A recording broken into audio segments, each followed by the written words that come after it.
வணக்கம் நண்பர்களே, நான் உங்கள் வெப் தமிழ் நண்பன். இன்றைக்கி நான் பார்க்க போகிறது தன் விவர படிவம் அப்படின்றத எப்படி தயாரிக்கணும் அப்படின்றத பற்றி பார்க்க போகிறோம். இந்த வீடியோ பார்க்கறதுபடி நம்ம சேனல் வரைக்கும் சப்ஸ்கிரைப் பண்ணாமல் பார்த்துருக்கோம், மறக்காமல் சப்ஸ்கிரைப் பண்ணுங்கள். பக்கத்தில் இருக்க பெல் பண்ணை கிளிக் பண்ணிட்டு தொடர்ந்து வீடியோ பாருங்கள். வாங்க வீடியோக்குள்ளே போகலாம்.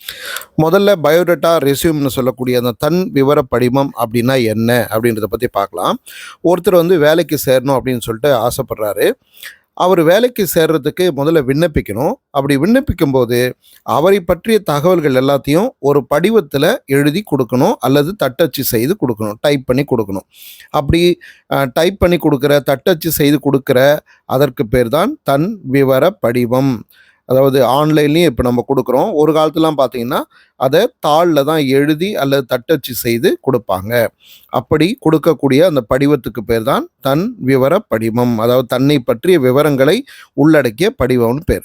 சரி, இதை என்ன நோக்கத்துக்காக கொடுக்குறாங்க அப்படின்னா, ஒரு நிறுவனத்தில் வேலை வாய்ப்பை பெற விரும்புகிற ஒருவர் எந்த வகையில் அந்த வேலையை பெறுவதற்கு தகுதியானவர் என்பதை காட்டுவதற்காகத்தான் அந்த படிவம் தயாரிக்கப்படுகிறது.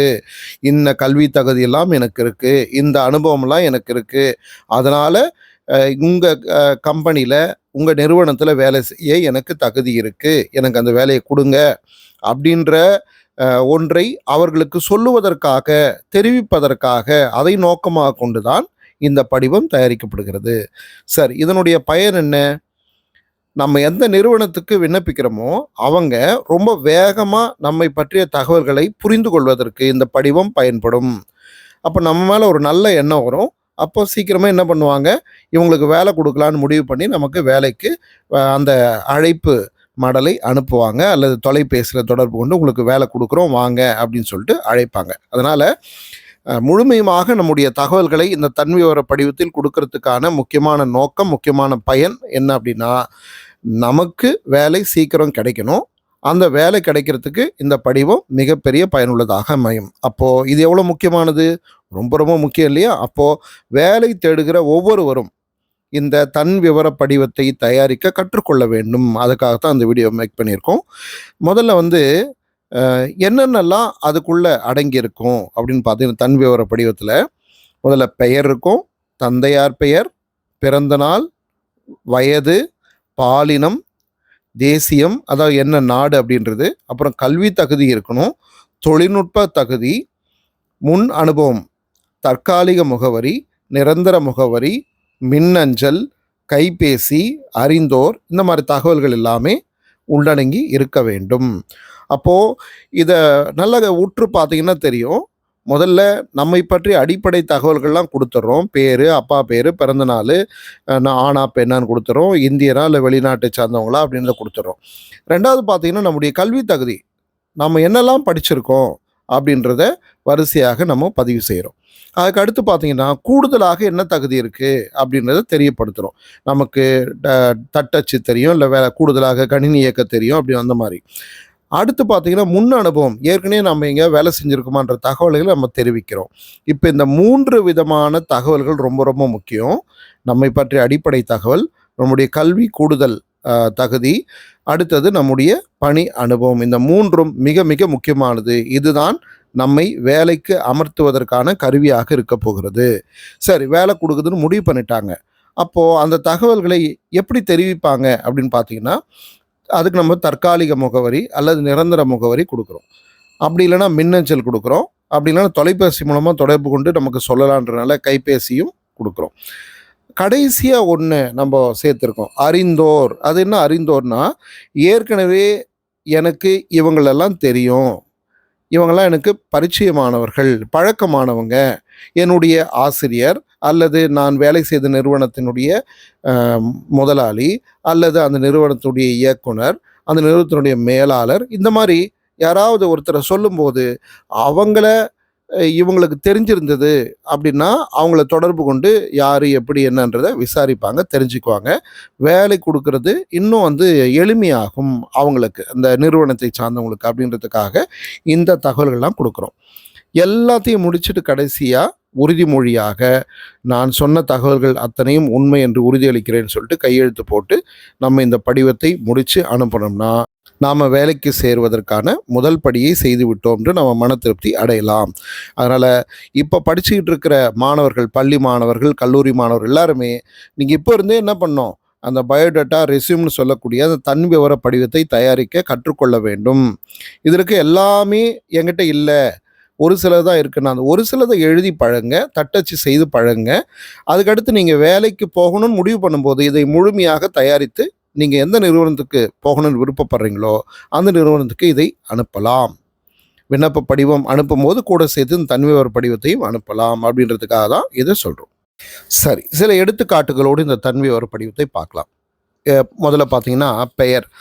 இப்போ ஒருத்தருடைய பெயர் சேரன் அப்படின்னு வச்சிங்களேன். சேரன்ற பெயர் எழுதுகிறோம். அவருடைய தந்தையார் பெயர் பார்த்தீங்க அப்படின்னா இளம்பிறை அப்படின்னு வச்சுக்குவோம். அது மாதிரி சேரன், அவங்க அப்பா பேர் இளம்பிறை, அவருடைய பிறந்தநாள் ஒரு தேதியை வச்சுக்கோங்க.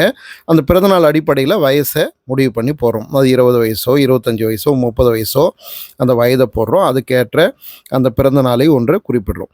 இப்போ நம்ம தேர்வுக்காக படிக்கக்கூடியவர்களாக இருந்தால் நீங்கள் அந்த பிறந்த நாளை சரியாக போட்டு அதுக்கேற்ற வயதை போட்டு முடிக்கணும். அதாவது இப்போ இந்த வருஷத்தில் 2026 கணக்குப்படி என்ன வயசு இருக்குன்றதை கணக்கு பண்ணி போடுங்க.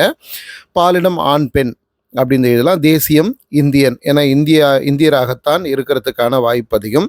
இந்தியாவில் வேலைக்கு விண்ணப்பிக்கக்கூடியவங்க, அதனால் இந்தியன் அப்படின்னு போடுறோம். எடுத்துக்காட்டுக்காக தானே. அதனால் அடுத்து பார்த்திங்கன்னா கல்வி தகுதியில் 10ஆம் வகுப்பு என்ன நிறுவனத்தில், மாநில பாடத்திட்டத்தில் எந்த ஆண்டு படித்தோன்றதை போடுறோம். அப்புறம் அதுக்கான மதிப்பெண் சதவீதம் அதே மாதிரி தான் 12ஆம் வகுப்புக்கும். அதே மாதிரி இளங்கலை படிப்பு பிஏஓ பிஎஸ்சியோ பிகாமோ படிக்கிறோன்னா அந்த பாடம், அந்த கல்வி தகுதி அது எங்கே படித்தோம். உதாரணமாக நம்ம பல்கலைக்கழகத்தில் படிக்கணும்னு வச்சுக்கலாம். யூனிவர்சிட்டியில் படிக்கிறவங்க யூனிவர்சிட்டி பேரே போட்டுடலாம். இல்லை ஒரு கல்லூரியில் சேர்ந்து படிக்கிறாங்க அப்படின்னா அந்த கல்லூரி பெயரை போடணும். மேலே நம்ம கொடுக்கும்போதே கல்லூரி ஒரு கோடு போட்டு பல்கலைக்கழகம் அப்படின்னு போட்டோம்னா அங்கே கல்லூரி பேரும் எழுதலாம், இல்லை பல்கலைக்கழகம் பேரும் எழுதலாம். அந்த மாதிரி என்ன பல்கலைக்கழகம் இல்லை கல்லூரி பேர் எழுதுகிறோம், எந்த ஆண்டு அந்த பட்டத்தை முடித்தோம், அந்த டிகிரியை முடித்தோன்றது அதுக்கான பர்சன்டேஜ். சரிங்களா? அப்போது எத்தனை சதவீதம் நம்ம தேர்ச்சி பெற்றிருக்கோம், தேர்ச்சி விழுக்காடு இருக்குல்லையே அதை போடணும், பாஸ் பர்சன்டேஜ். அதே மாதிரி எம்எஸ்சி, எம்காம், எம்ஏ இந்த மாதிரி முதுகலை பட்டம் படிக்கிறோம் அப்படின்னா அந்த முதுகலை பட்டத்தை போடணும், எங்கே படிச்சோன்றதை போடணும். அடுத்தது டெட்டு இல்லை நெட்டு செட்டு இந்த மாதிரி கூடுதலான வேலை வாய்ப்புக்கான கல்வி தகுதியை பெற்றிருந்தால் அதையும் பதிவிடலாம். அடுத்து தொழில்நுட்ப தகுதியில் பார்த்திங்க அப்படின்னா எனக்கு தட்டச்சு தெரியும், தமிழில் தெரியும், இங்கிலீஷ்லேயும் தெரியும், அது மேல்நிலை தெரியும், அந்த மாதிரி போடலாம். இல்லைனா கணினியில் எனக்கு குறைஞ்சபட்ச தகுதி இருக்குது, எனக்கு எம்எஸ் ஆஃபீஸ் பயன்படுத்த தெரியும், இல்லைனா எக்ஸல் தெரியும், பவர் பாயிண்ட் தெரியும், அந்த மாதிரி ஏதாவது குறிப்பிட்டு போடுறது. இல்லைனா கணினியில் நல்லாவே எனக்கு பயிற்சி இருக்குது அப்படின்னு போடுறது, டேலி தெரியும்னு போடுறது. இந்த மாதிரி கூடுதல் தொழில்நுட்ப தகுதிகளை போடலாம். முன் அனுபவம் போடும்போது எத்தனை ஆண்டுகள் அந்த நிறுவனத்தில் நம்ம பணி செஞ்சோம் அப்படின்றத குறிப்பிடுறோம்.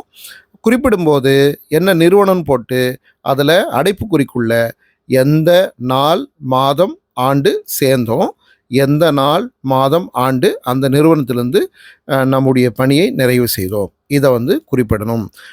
பல்வேறுபட்ட நிறுவனங்களை வேலை செஞ்சால், அதாவது ஒன்றுக்கும் மேற்பட்ட நிறுவனம் வந்தால் வரிசையாக ஒன்றுங்கிற ஒன்று போட்டு இதே மாதிரி வருஷங்கள் போடணும். ஆனால் முன் அனுபவம் போடும்போது மொத்தமாக ஆண்டுகளாக மேலே குறிப்பிட்டு கீழே எத்தனை மாதங்கள் அல்லது எத்தனை ஆண்டுகள் வேலை செஞ்சோம் இந்த கல்லூரியில், இந்த பள்ளியில், இந்த நிறுவனத்தில்னு சொல்லிட்டு போடணும்.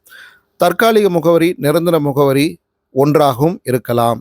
அல்லது வெளியூரில் தங்கி வேலை செய்யக்கூடியவங்க தன்னுடைய நிரந்தர முகவரி வேணும்னா கொடுக்கலாம், இல்லைனா தற்காலிக முகவரி கொடுக்கலாம். எதுக்காக அப்படின்னா இந்த கம்யூனிகேஷன் அட்ரஸ் சொல்லுவாங்க இல்லையா, ஒரு நிறுவனம் நம்மளை தொடர்பு கொள்ள நினைக்குதுன்னா எந்த முகவரிக்கு தொடர்பு கொள்ள வேண்டும், கடிதம் அனுப்ப வேண்டும் அப்படின்றதுக்காக தான் அதை கேட்குறாங்க, அதை எழுதணும்.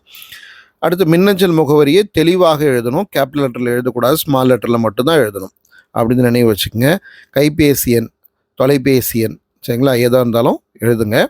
அறிந்தோரில் ஒருத்தரோ ஒன்றுக்கும் மேற்பட்டவங்களோ யாரோ உங்களுக்கு தெரியும், அவங்க என்ன பதவியில் இருக்காங்க, எந்த நிறுவனத்தில் வேலை செய்துட்ருக்காங்க, அல்லது ஏற்கனவே என்ன நிறுவனத்தில் வேலை செய்தாங்க அப்படின்றதோ அவங்களுடைய தொலைபேசி எண் கொடுத்தீங்கன்னா அந்த நிறுவனத்தில் தொடர்பு கொண்டு கூடுதல் தகவல்களை உங்களை பற்றி தெரிந்து கொள்வதற்கு வசதியாக இருக்கும். கடைசியாக உறுதிமொழி, மேற்கண்ட தகவல்கள் அனைத்தும் உண்மை என உறுதியளிக்கிறேன்னு சொல்லிட்டு கையொப்பமிட்டு இந்த தன்விவர படித்தை முடிக்கிறீங்க. இந்த தகவல்கள் உங்களுக்கு எளிமையாக புரிஞ்சிருக்குன்னு நினைக்கிறேன். இந்த வீடியோ உங்களுக்கு பிடிச்சா லைக் பண்ணுங்கள், ஷேர் பண்ணுங்கள், கமெண்ட் பண்ணுங்கள். இது வரைக்கும் சப்ஸ்கிரைப் பண்ணாமல் பார்த்துட்டிங்கன்னா மறக்காமல் சப்ஸ்கிரைப் பண்ணுங்கள். பக்கத்தில் இருக்க பெல் பட்டனை கிளிக் பண்ணிட்டு தொடர்ந்து இன்னும் நிறைய வீடியோக்கள் நான் சேனலில் போட்டிருக்கேன், பார்த்து பயன்பெறுங்கள். நன்றி நண்பர்களே. நான் உங்கள் வெப் தமிழ் நண்பன்.